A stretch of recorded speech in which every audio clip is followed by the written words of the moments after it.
Most people assume they'd recognize manipulation the moment it started, that they'd see the gaslighting, the love bombing, the control.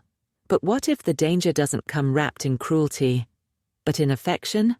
What if the abuser makes you feel chosen, special, even crazy in love, before slowly isolating you, rewriting your memories, and making you question your sanity? Studies show emotional abuse leaves scars that are often deeper than physical ones. But here's what they don't tell you. The most dangerous manipulator doesn't need to raise a hand. They just need to make you doubt yourself. This story isn't just about theory. It's about the real survivors who walked away, and those who didn't. You'll hear the red flags they missed, the psychological traps they fell into, and how they finally reclaimed their power. You'll also learn the scientifically backed steps for breaking free from toxic control, even when the abuser is a parent, partner, boss, or friend. So if you think you've heard it all, you haven't. Hit follow on your favorite platform and leave us a comment, because the next story might just change the way you see everything. Don't miss a single twisted turn. Chapter 1. The Invisible Cage. How Manipulation Starts. 1.1. The Setup. Nobody recognizes. It doesn't begin with control. It begins with chemistry. The charm is intoxicating.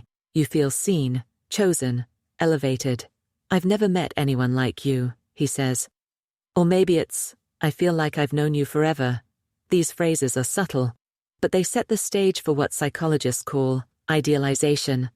It's a technique manipulators use to overwhelm your critical thinking with affection, compliments, and attention.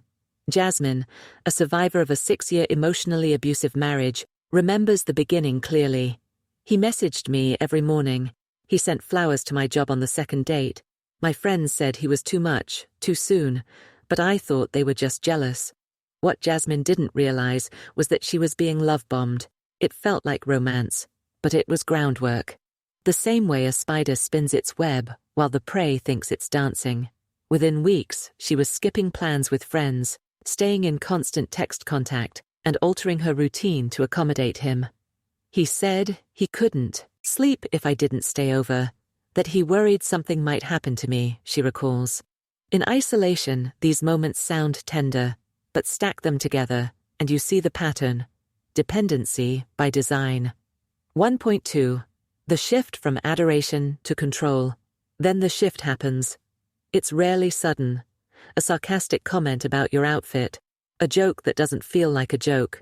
Are you really going to wear that? That's just like your ex, isn't it?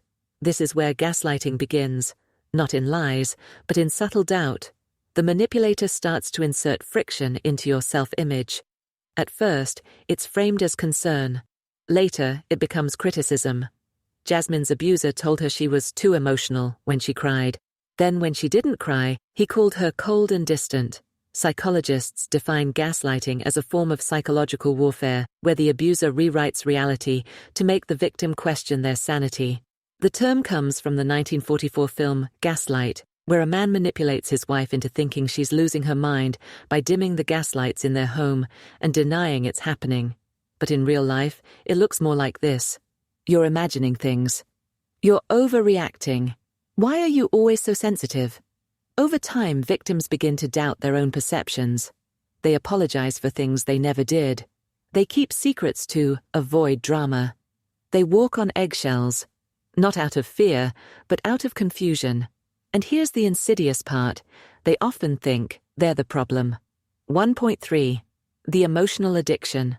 Nobody talks about manipulative relationships, often form a trauma bond, a psychological state where the abused feels emotionally tied to the abuser through cycles of reward and punishment. Dr. Patrick Carnes, a trauma expert, describes trauma bonding as the chemical loop created by alternating abuse and affection. It works like this. The abuser explodes or withdraws. The victim feels abandoned and panics. The abuser returns with affection, sex, or apologies. The relief triggers dopamine, creating emotional addiction. It's like a slot machine, says Dr. Tara Dixon, a licensed therapist.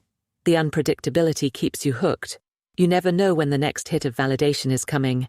But when it does, it feels euphoric. This explains why so many victims stay, even when the abuse escalates. One survivor, Malik, stayed in a relationship with a partner who controlled his bank account, tracked his location, and insulted him during fights. But she also told him, "You're the only person who gets me." And he believed it. "She broke me down and then made herself the only person who could lift me back up," he said. 1.4. Cultural myths that keep us stuck. There's another reason so many people stay trapped in toxic dynamics. Society doesn't believe men can be victims, or that mothers can be abusive, or that friendships can be manipulative.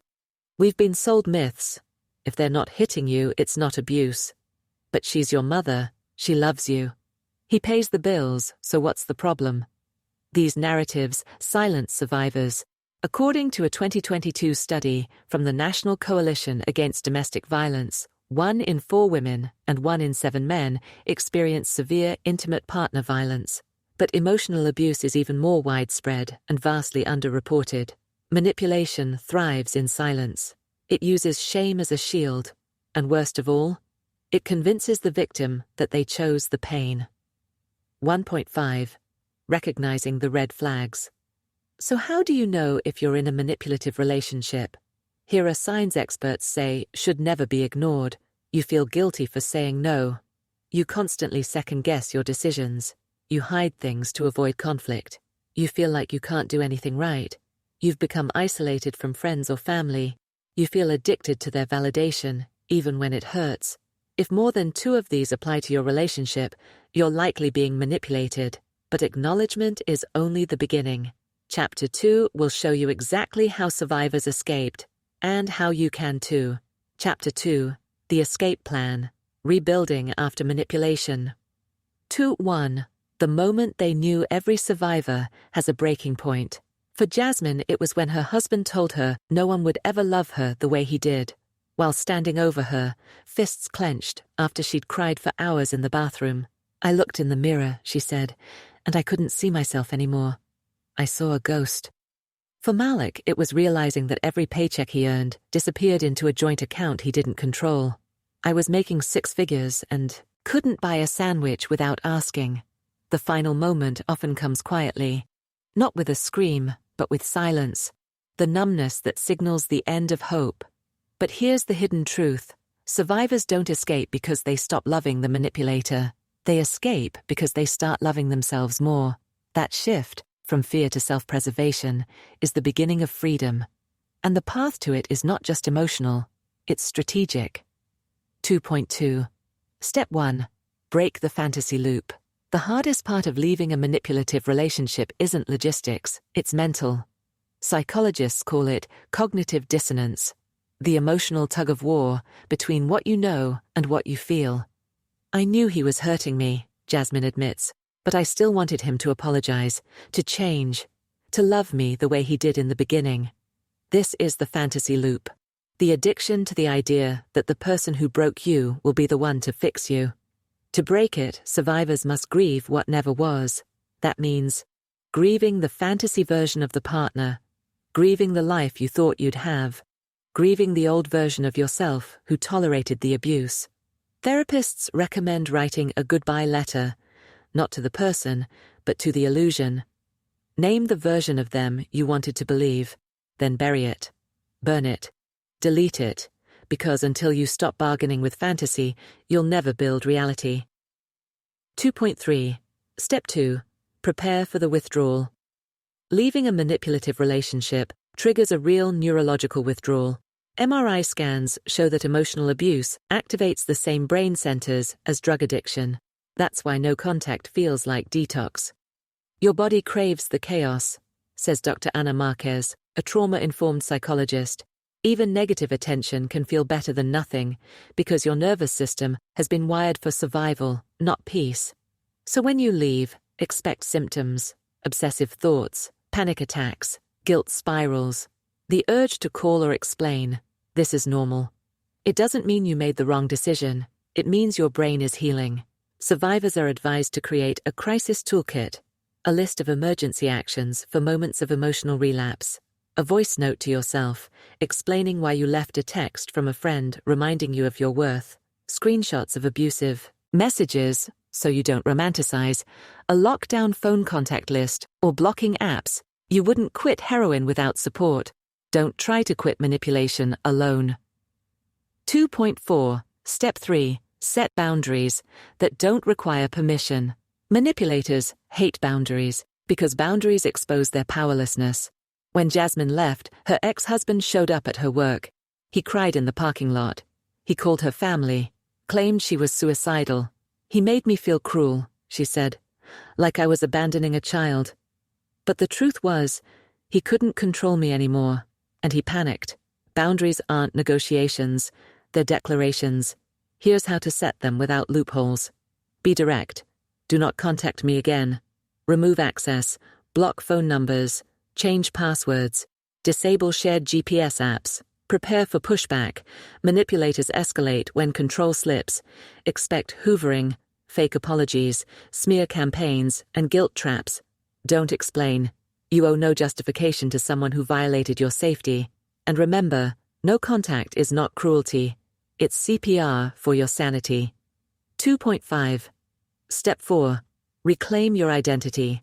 After months or years of emotional control, survivors often forget who they are.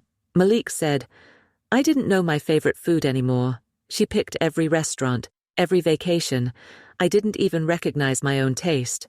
This is why recovery must involve self-reconstruction. Experts suggest journaling, daily prompts like, "What do I want today?" or "What did I believe before they taught me otherwise?" Mirror work.